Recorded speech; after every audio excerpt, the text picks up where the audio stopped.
ছোট বন্ধুরা আমরা এখন বাংলা ব্যঞ্জন বর্ণগুলোকে দেখব।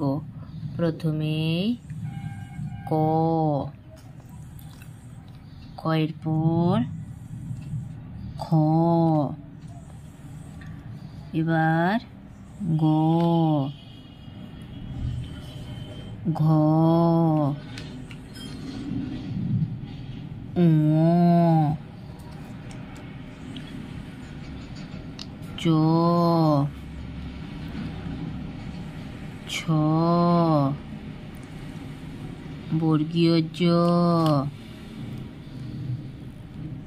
ঝ, ইয়,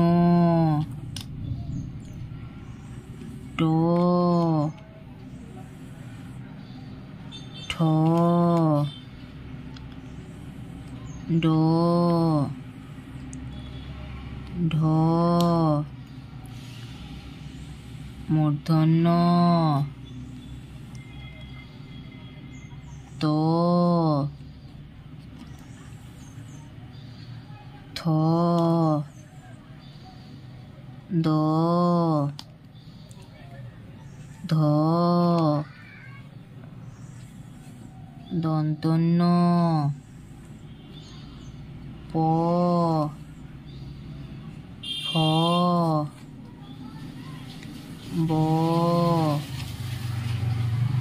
ভ, ম,